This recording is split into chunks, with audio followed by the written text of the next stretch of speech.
क्या आपके साथ भी ऐसा हो रहा है कि वो इंसान आपको छोड़ती भी नहीं और अपनाती भी नहीं? कभी वो बहुत पास आती है, इतना कि आपको लगता है अब सब ठीक हो जाएगा, और फिर अचानक वो दूर हो जाती है, बिना किसी वजह के, बिना किसी जवाब के। आप इंतज़ार करते रहते हैं, सोचते रहते हैं शायद वो कंफ्यूज्ड हैं, शायद उसे टाइम चाहिए, शायद हालात ठीक नहीं हैं। लेकिन सच ये है कि ये कन्फ्यूजन नहीं, ये एक पैटर्न है। ऐसा रिश्ता जहां आप लटके रहते हो, ना आगे बढ़ पाते हो ना पीछे हट पाते हो। अगर आप भी ऐसी स्थिति से गुजर रहे हैं तो पायल कौशल को सब्सक्राइब ज़रूर कर लें, क्योंकि यहाँ हम आपकी उलझनों को सुलझाने की ही बात करते हैं। आज की इस वीडियो में हम उसी सच्चाई की बात करेंगे कि कोई इंसान आपको न छोड़कर न अपनाकर आखिर चाहती क्या है, और सबसे ज़रूरी बात, आपको ऐसे रिश्ते में क्या करना चाहिए ताकि आप खुद को धीरे धीरे खोने से बचा सकें। अगर आपने कभी ऐसा महसूस किया है कि आप किसी के लिए हमेशा अवेलेबल हैं, लेकिन वो आपके लिए कभी क्लियर नहीं होती, तो ये वीडियो आपके लिए है। अंत तक बने रहिए, क्योंकि आखिरी हिस्से में वो बात समझ आएगी जो शायद आज तक किसी ने आपको सीधे शब्दों में नहीं बताई। पार्ट 1। जब कोई आपको बीच में लटका कर रखता है। जब कोई इंसान आपको छोड़ती भी नहीं और अपनाती भी नहीं, तो सबसे ज़्यादा नुकसान आपके दिमाग को होता है, क्योंकि दिल तो उम्मीद में जी लेता है, लेकिन दिमाग हर दिन एक नए सवाल में फंस जाता है। आप खुद से पूछते हो, अगर वो मुझे नहीं चाहती तो पूरी तरह दूर क्यों नहीं जाती, और अगर वो मुझे चाहती है तो साफ साफ क्यों नहीं कहती। यही सवाल आपको अंदर से थका देता है। शुरुआत में ये सब इतना भारी नहीं लगता। आप सोचते हो कोई बात नहीं, हर इंसान को समय चाहिए। कभी वो पास आती है, अच्छी बातें करती है, ध्यान देती है, केयर दिखाती है। आपको लगता है शायद यही वो मोमेंट है जब सब क्लियर हो जाएगा। लेकिन फिर अचानक उसका बिहेवियर बदल जाता है। रिप्लाई लेट होने लगते हैं, कॉल्स कम हो जाती हैं, प्लान्स अधूरे रह जाते हैं। और जब आप पूछते हो तो जवाब मिलता है, कुछ नहीं हुआ, मैं बस थोड़ा बिजी हूँ, तुम ज़्यादा सोच रहे हो। यहीं से असली कन्फ्यूजन शुरू होती है, क्योंकि उसके शब्द आपको रोकते हैं, लेकिन उसके एक्शंस आपको अकेला छोड़ देते हैं। और इंसान एक्शंस को नज़रअंदाज करके शब्दों से उम्मीद बांध लेता है। आप अपने दोस्तों से भी ये बात शेयर नहीं करते, क्योंकि बाहर से सब नॉर्मल लगता है, लेकिन अंदर आप हर दिन थोड़ा थोड़ा टूट रहे होते हो। अगर आपको लग रहा है कि ये बातें आपके दिल तक पहुंच रही हैं, तो एंडलेस स्टोरी के इस वीडियो को अभी लाइक कर दें। इस तरह के रिश्ते में सबसे खतरनाक चीज़ ये होती है कि आप खुद को दोष देने लगते हो। आप सोचते हो शायद मैं ही ज़्यादा एक्सपेक्ट कर रहा हूँ, शायद मेरी ज़रूरतें ही गलत है, शायद मुझे थोड़ा और एडजस्ट करना चाहिए। और यहीं से आप अपनी बाउंड्रीज़ खुद ही कमज़ोर करने लगते हो। आप खुद को समझाने लगते हो। आप अपने समय, अपनी एनर्जी, अपनी भावनाओं को सस्ता समझने लगते हो। सामने वाले ना तो आपको खोना चाहती है और ना ही पूरी तरह अपनाना, क्योंकि उसे आपकी मौजूदगी अच्छी लगती है, लेकिन आपकी उम्मीदें भारी लगती हैं। उसे अच्छा लगता है कि कोई उसे समझता है, उसके लिए हाजिर है, उसका इंतज़ार करता है, लेकिन वो जिम्मेदारी नहीं चाहती जो क्लियर रिश्ता मांगता है। इसलिए वो आपको बीच में रखती है, ना पूरी तरह दूर ना पूरी तरह पास। और ये बीच की जगह सबसे दर्दनाक होती है, क्योंकि यहाँ आप ना मूव ऑन कर पाते हो ना आगे बढ़ पाते हो। आप हर दिन उसी जगह खड़े रहते हो जहाँ आप थे, बस फ़र्क इतना है कि आपकी एनर्जी हर दिन कम होती जाती है। इस तरह के रिश्ते में सबसे ज़्यादा गलतफहमी ये होती है कि आप सोचते हो, अगर मैं थोड़ा और अच्छा बन जाऊँ तो वो क्लियर हो जाएगी, अगर मैं ज़्यादा समझदार बनूँ, ज़्यादा सपोर्टिव बनूँ, तो वो रिश्ता पक्का कर लेगी। लेकिन सच ये है, कोई इंसान आपकी अच्छाई देखकर रिश्ता पक्का नहीं करती, वो तब करती है जब वो खुद तैयार होती है। और जो इंसान आपको लटका कर रखता है वो तैयार नहीं है, वो सिर्फ अपने डर और आराम के बीच झूल रही है, और उस झूले में आप फंसे हुए हो। धीरे धीरे आपकी ज़िंदगी में बाकी चीज़ें पीछे छूटने लगती हैं। आप नए लोगों से मिलने से खुद को रोकते हो, आप नए मौके छोड़ देते हो, क्योंकि कहीं ना कहीं आपका दिमाग उसी एक इंसान में अटका रहता है। और सबसे दुख की बात यह है, आप इस रिश्ते को नाम भी नहीं दे पाते। ना आप इसे रिश्ता कह सकते हो, ना दोस्ती, ना प्यार, ना कुछ और, बस एक अधूरी स्थिति। और अधूरी स्थिति इंसान को अंदर से खोखला कर देती है। इस स्टेज पर आपको एक बात समझनी ज़रूरी है, जो इंसान आपको साफ जवाब नहीं दे रहा, वो खुद बहुत क्लियर है। वो जानती है कि वो क्या नहीं चाहती, और अभी वो ये रिस्क नहीं लेना चाहती कि आपको पूरी तरह खो दे। इसलिए वो आपको आधे मन से पकड़े रहती है। इसका मतलब ये नहीं कि आप कम हो, इसका मतलब ये भी नहीं कि आप काफ़ी नहीं हो। इसका मतलब सिर्फ ये है कि आप गलत जगह खुद को साबित करने की कोशिश कर रही हो। और यही एहसास इस पूरी जर्नी का पहला कदम है। जब तक आप ये मानते रहोगे कि सामने कन्फ्यूज्ड है, तब तक आप फंसे रहोगे। लेकिन जिस दिन आप समझ जाओगे कि कन्फ्यूजन नहीं, ये एक चॉइस है, उसी दिन आपकी सोच बदलने लगेगी। और यही सोच आगे के हिस्सों में आपको वो क्लैरिटी देगी जिसकी आपको अब तक सबसे ज़्यादा ज़रूरत थी। पार्ट 2, जब उम्मीद ही सबसे बड़ा जाल बन जाती है। जब आप ये मान लेते हो कि सामने वाला कंफ्यूज नहीं है, बल्कि जानबूझकर आपको बीच में रखे हुए है, तो एक नई लड़ाई शुरू होती है।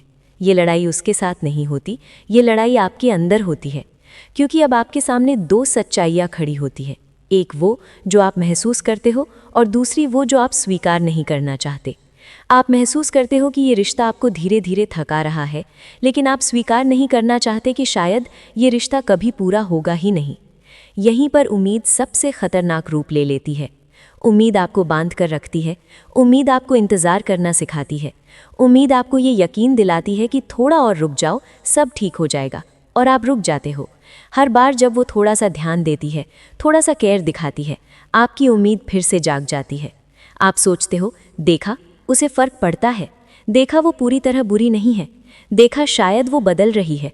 लेकिन ये बदलाव हमेशा थोड़े समय के लिए होता है, क्योंकि उसका मकसद आपको खुश रखना नहीं, आपको रोके रखना होता है। और जो इंसान आपको रोके रखना चाहती है, वो कभी आपको पूरी सच्चाई नहीं देगी। वो आपको इतना देगी कि आप जाएं नहीं, और इतना नहीं देगी कि आप रुक सकें। इस बीच आपकी दिमागी हालत धीरे धीरे बिगड़ने लगती है। आप बहुत ज़्यादा सोचने लगते हो। हर मैसेज, हर रिप्लाई, हर देरी आपके दिमाग में सवाल बन जाता है। आप खुद को समझाते हो, शायद वो बिजी है, शायद उसका स्वभाव ऐसा है, शायद मैं ही ज़्यादा उम्मीद कर रहा हूँ। और हर बार आप अपनी फीलिंग्स को दबाते चले जाते हो। आप अपनी ज़रूरतों को कम ज़रूरी समझने लगते हो। आप अपने स्टैंडर्ड्स को कम करने लगते हो, क्योंकि आपको डर लगता है अगर मैंने ज़्यादा बोल दिया तो वो दूर चली जाएगी। और यही डर आपको चुप करा देता है। लेकिन ये चुप्पी शांति वाली नहीं होती, ये चुप्पी डर से भरी होती है। इस स्टेज पर आप अपने आसपास के लोगों से भी कटने लगते हो। आपको लगता है कोई समझ नहीं पाएगा, आपको लगता है लोग जज करेंगे, इसलिए आप सब कुछ अपने अंदर रखने लगते हो। और अंदर रखा हुआ दर्द धीरे धीरे आपकी ताकत खा जाता है। सबसे खतरनाक बात यह होती है कि आप इस रिश्ते को अपने आने वाले कल से जोड़ लेते हो। आप सोचते हो, अगर ये ठीक हो गया तो सब ठीक हो जाएगा। लेकिन आप ये नहीं देखते कि अभी के समय में आप कितना खो चुके हो।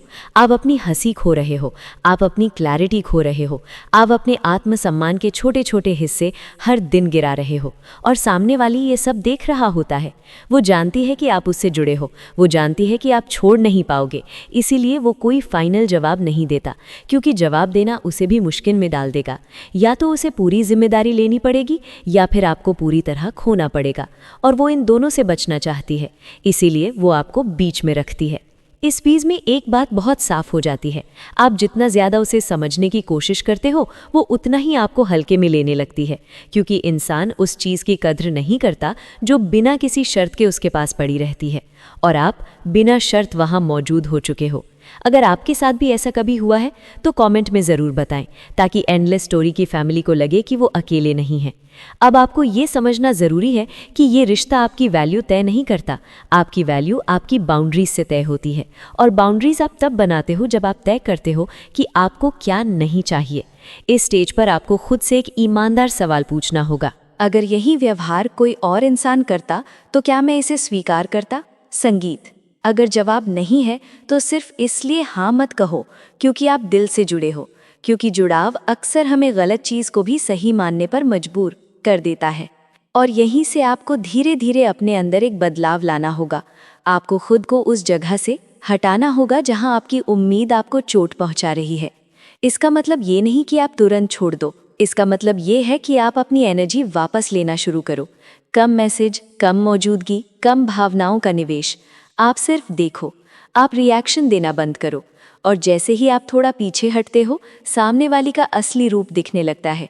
क्योंकि जो इंसान आपसे जुड़ा है वो दूरी देखकर साफ बात करेगा, और जो इंसान आपको सिर्फ इस्तेमाल कर रहा है वो दूरी देखकर या तो गायब हो जाएगा या फिर आप पर इल्ज़ाम लगाएगा। और यही अंतर आगे के हिस्सों में आपके लिए सब कुछ साफ कर देगा। पार्ट 3, जब दूरी सच दिखाने लगती है। जब आप अपनी एनर्जी थोड़ा पीछे खींचते हो तो चीज़ें अचानक बदलने लगती हैं। शुरुआत में आपको खुद ही अजीब लगता है क्योंकि आप आदत में थे, हर समय तैयार रहने की, हर मैसेज का जवाब देने की, हर मूड को समझने की। अब जब आप ऐसा नहीं करते तो आपको बुरा लगता है। आप सोचते हो, क्या मैं ज़्यादा कठोर हो रहा हूँ? क्या मैं गलत कर रहा हूँ?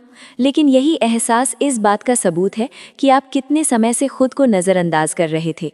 इस स्टेज पर सामने वाली रिएक्ट करना शुरू करती है। अगर वो सच में जुड़ी है तो वो पूछेगी, सब ठीक है? तुम पहले जैसे क्यों नहीं हो?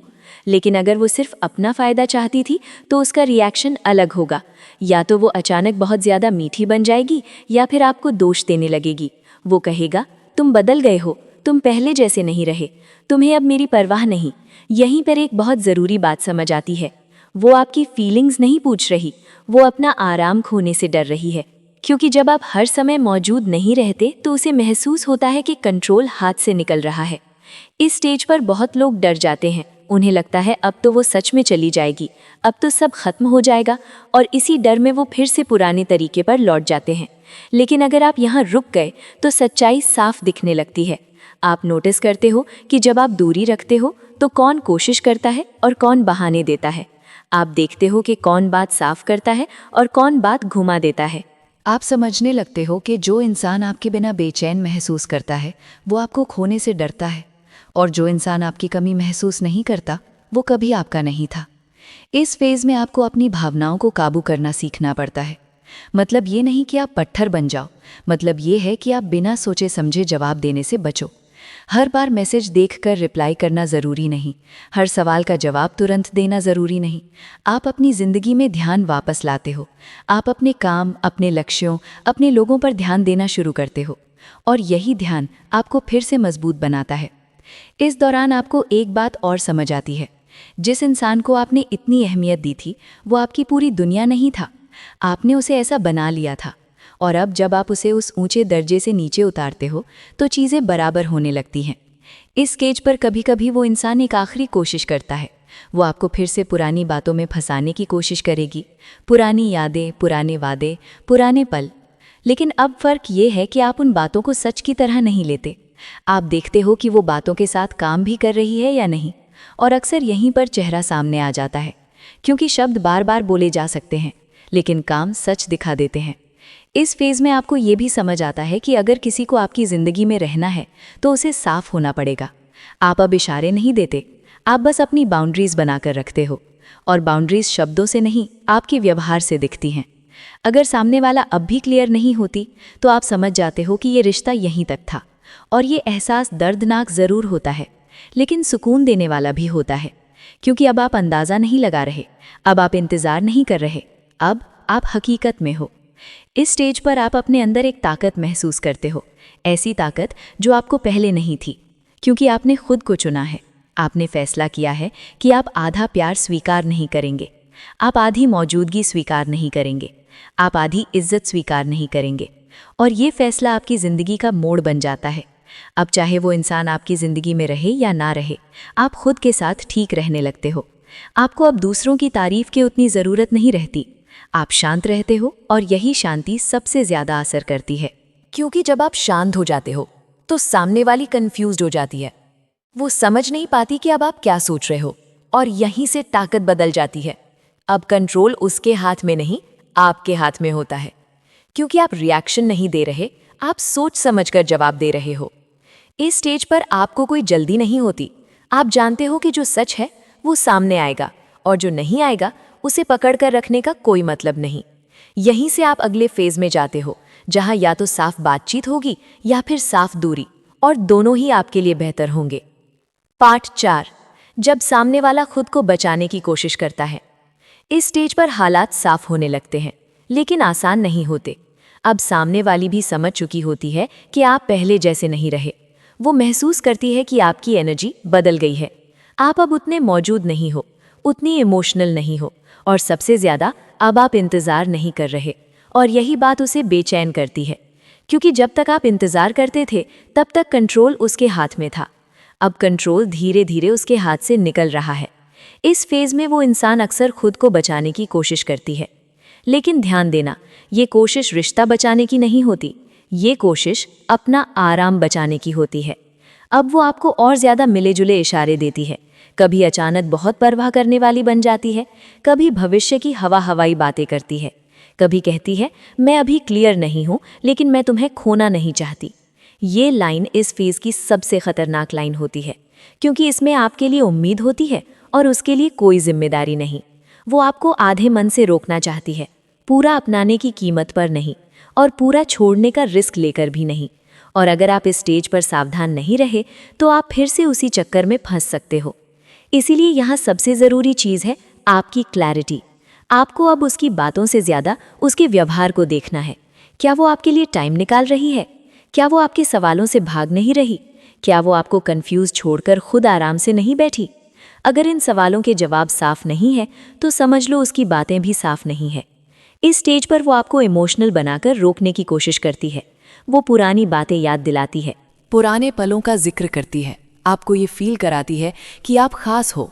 लेकिन याद रखो, खास महसूस कराना और खास समझना दो अलग चीज़ें हैं। अगर आप सच में खास होते तो आपको बीच में नहीं रखा जाता। इस फेज़ में वो कभी कभी खुद को पीड़ित भी दिखाती है। वो कहती है मेरे साथ ऐसा हुआ है, मैं भरोसे की कमी से गुजर रही हूँ, मैं दबाव में आ जाती हूँ। ये सब बातें सच हो सकती हैं, लेकिन सवाल ये है क्या आप उसका इलाज हो? क्योंकि अगर कोई इंसान अपनी समस्याओं के नाम पर आपको लटका कर रखता है तो वो अपनी बात शेयर नहीं कर रही, वो जिम्मेदारी टाल रही है। और जिम्मेदारी टालने वाला इंसान कभी साफ रिश्ता नहीं देता। इस स्टेज पर आपके अंदर फिर से लड़ाई शुरू होती है।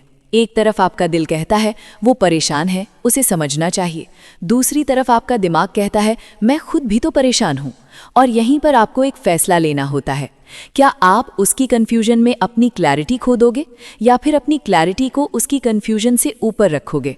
इस फेज में आपको नरम होना छोड़ना नहीं है, लेकिन कमज़ोर होना छोड़ना है। आप कठोर नहीं बनते, आप बस साफ रहते हो। अगर वो कहती है मैं अभी वादा नहीं कर सकती, तो आप उसे मनाने की कोशिश नहीं करते। आप ये नहीं कहते कोई बात नहीं, मैं इंतज़ार कर लूँगा। आप अंदर ही अंदर नोट कर लेते हो कि ये इंसान अभी तैयार नहीं है, और तैयारी समझाने से नहीं आती। इस स्टेज पर आप उसकी गति पर चलना बंद कर देते हो। आप अपनी गति चुनते हो। आप तय करते हो कि आप कितनी एनर्जी दे सकते हो, कितना समय दे सकते हो, कितना इमोशनल निवेश कर सकते हो। और यही फैसला आपको स्थिर बनाता है। अब वो चाहे आपके पास आए या दूर जाए, आप अंदर से हिलते नहीं हो, क्योंकि अब आपकी स्थिरता उसके व्यवहार पर निर्भर नहीं करती। इस फेज में वो कभी कभी एक आखिरी चाल चलती है। वो कहती है अगर तुम ऐसे ही रहे तो शायद सब खत्म हो जाएगा। ये एक तरह की धमकी होती है, और यहाँ पर बहुत लोग डर जाते हैं। उन्हें लगता है नहीं, मैं उसे खो नहीं सकता। लेकिन अगर आप इस धमकी से डर गए तो आप फिर से उसी जगह लौट जाते हो। इसलिए इस पल पर आप शांत रहते हो। आप कोई नाटकीय जवाब नहीं देते, आप बस वही रहते हो जो आप बन चुके हो। और यही शांति सबसे ज़्यादा डराती है, क्योंकि अब वो समझने लगती है कि आप उसे पकड़कर नहीं बैठे हो। आप उसे चुन सकते हो, लेकिन मजबूरी में नहीं। और चॉइस हमेशा ताकतवर होती है। इस स्टेज पर या तो वो साफ होकर आती है या फिर धीरे धीरे पीछे हट जाती है। और दोनों ही हालातों में आप जीतते हो, क्योंकि अब आप अंदाज़ा नहीं लगा रहे, अब आप इंतज़ार नहीं कर रहे, अब आप हकीकत में हो। इस फेज में आपको खुद पर एक नया भरोसा होता है। आप जानते हो कि आप अकेले भी ठीक रह सकते हो, और यही भरोसा आपको उस लेवल पर ले जाता है जहां आप आधे प्यार को पूरी तरह मना कर देते हो। अब अगला हिस्सा सबसे अहम होगा, क्योंकि वहाँ या तो सामने वाली पूरी तरह सामने आएगी या फिर हमेशा के लिए खुद को बाहर कर लेगी। और वहीं ये तय होगा कि ये रिश्ता एक नए रूप में बचेगा या यहीं ख़त्म होगा। एंडलेस स्टोरी पर हम ऐसी ही सच्ची कहानियाँ लाते हैं, तो जुड़े रहें। पार्ट 5, जब आखिरी बार सच सामने आने लगता है। अब स्टेज पर आकर आप किसी अंदाजे में नहीं रहते, आप किसी उम्मीद के सहारे नहीं चलते। आप साफ देख पा रहे होते हो कि सामने वाली क्या कर रही है और क्या नहीं। ये वो मोड़ है जहाँ ज़्यादातर लोग या तो खुद को खो देते हैं या खुद को पूरी तरह बचा लेते हैं, क्योंकि अब मिले जुले इशारे छोटे नहीं रहे, अब वो एक पक्का तरीका बन चुके हैं। आप नोटिस करते हो कि जब बात पक्के रिश्ते की आती है तो सामने वाला विषय बदल देता है। जब भविष्य की बात होती है तो वो गोलमोल बातें करती है।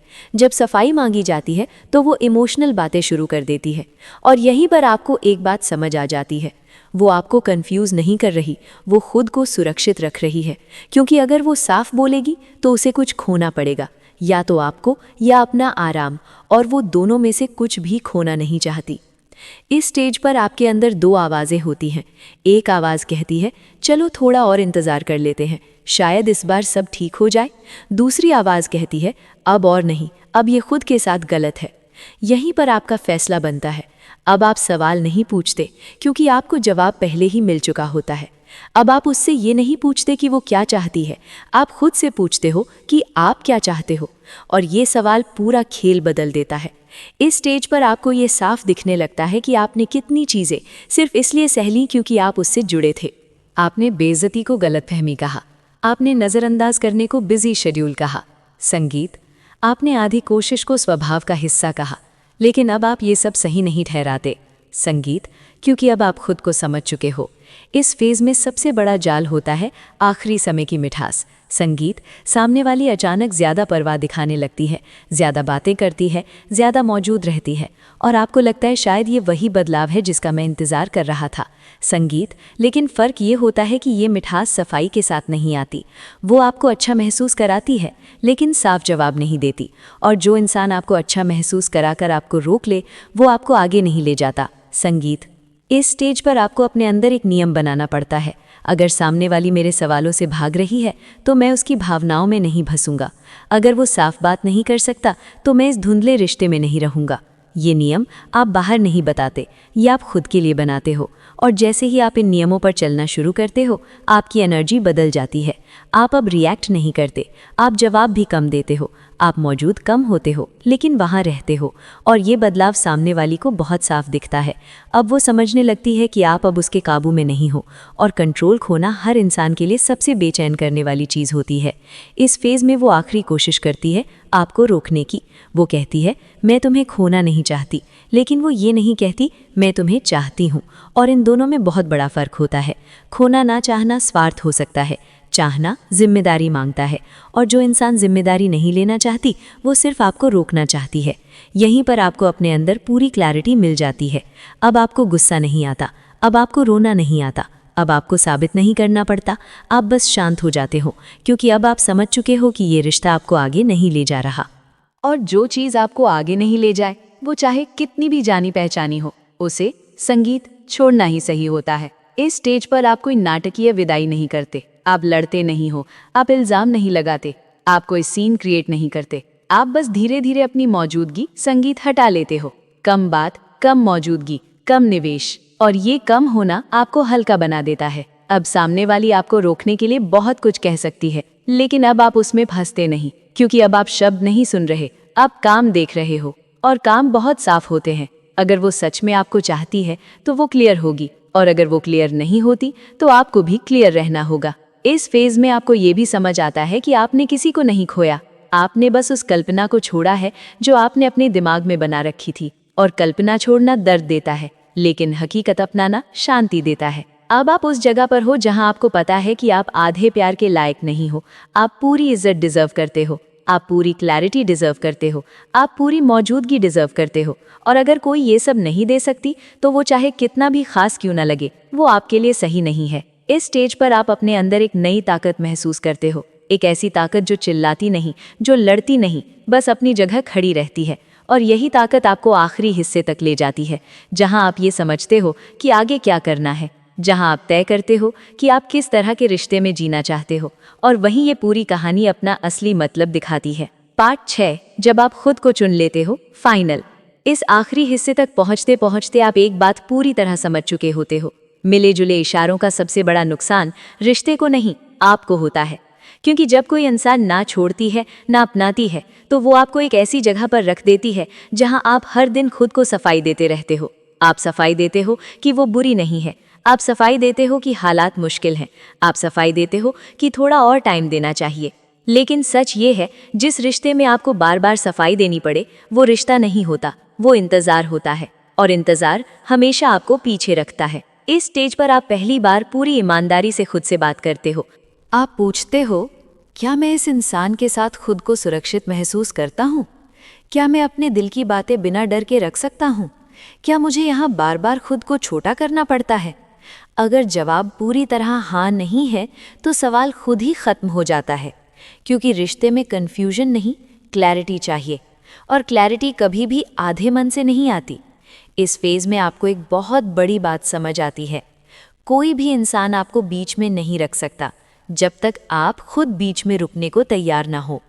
आप रुकते हो क्योंकि आप उम्मीद करते हो, आप रुकते हो क्योंकि आप डरते हो, आप रुकते हो क्योंकि आप अकेलेपन से भाग रहे होते हो। लेकिन जिस दिन आप अकेलेपन से डरना छोड़ देते हो, उसी दिन ये मिले जुले इशारे अपनी ताकत खो देते हैं। अब आप उस इंसान को केंद्र में नहीं रखते, आप अपनी जिंदगी को केंद्र में रखते हो। आप अपने समय, अपने काम, अपने लोगों, अपने लक्ष्यों पर फिर से ध्यान देने लगते हो।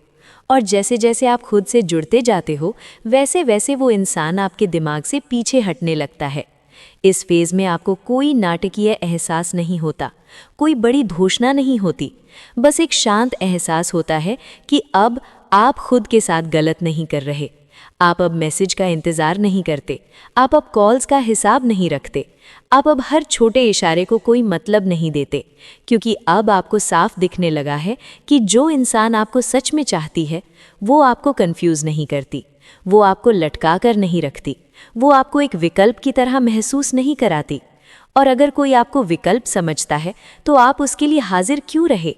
यहीं पर आप खुद को चुन लेते हो, ना गुस्से से, ना बदले से, ना नफरत से, बस सम्मान से। आप ये नहीं सोचते कि सामने वाली क्या खोएगी, आप ये सोचते हो कि आप क्या बचा रहे हो। आप अपनी एनर्जी बचा रहे हो, आप अपनी शांति बचा रहे हो, अपना आत्मसम्मान बचा रहे हो। और ये तीनों चीज़ें किसी भी रिश्ते से ज़्यादा कीमती होती हैं।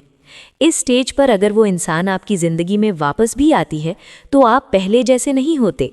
आप सवाल नहीं करते, आप सफाई नहीं मांगते, आप मिन्नतें नहीं करते, आप बस देखते हो क्या वो अब क्लियर है या नहीं। और अगर नहीं है तो आप बिना किसी ड्रामे के पीछे हट जाते हो, क्योंकि अब आप जानते हो जो इंसान आपको पूरी तरह नहीं चुनती, उसे आधे मन से चुनना खुद के साथ धोखा है।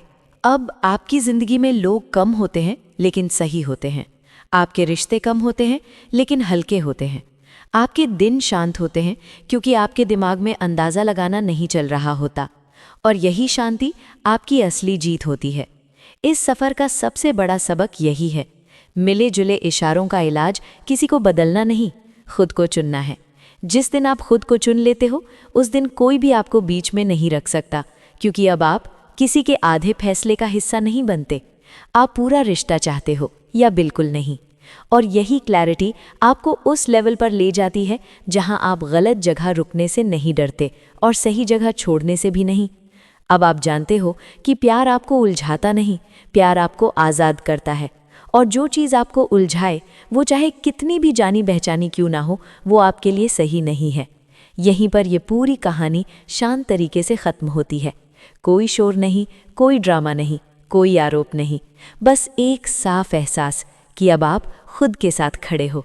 और जब इंसान खुद के साथ खड़ा हो जाए तो किसी के मिले जुले इशारे उसकी दिशा तय नहीं कर सकते। यही इस सफ़र का असली अंत है। और यहीं से एक नई शुरुआत होती है, एक ऐसी शुरुआत जहां आप साफ रिश्ते चुनते हो, साफ लोग चुनते हो और सबसे पहले खुद को चुनते हो। अब एक आखिरी बात जो आपको हमेशा याद रखनी है, जो इंसान आपको ना छोड़ती है और ना अपनाता है, वो आपको नहीं, अपनी सुविधा को चुन रही होती है। और जिस रिश्ते में आप हर दिन खुद को साबित करते रहो, वो रिश्ता नहीं, वो थकान होता है। याद रखो, प्यार कभी आपको लटका कर नहीं रखता, प्यार साफ होता है, प्यार सुकून देता है। अगर आज ये वीडियो आपको थोड़ा भी साफ सोचने में मदद कर पाया हो तो पायो कौशल को सब्सक्राइब ज़रूर करना। यहाँ हम किसी को बदलने की नहीं, खुद को मजबूत बनाने की बात करते हैं।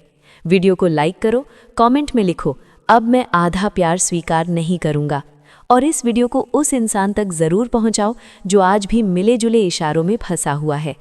अगली वीडियो तक खुद को चुनो, अपनी शांति को चुनो और कभी भी खुद को बीच में मत छोड़ो। धन्यवाद और शुक्रिया।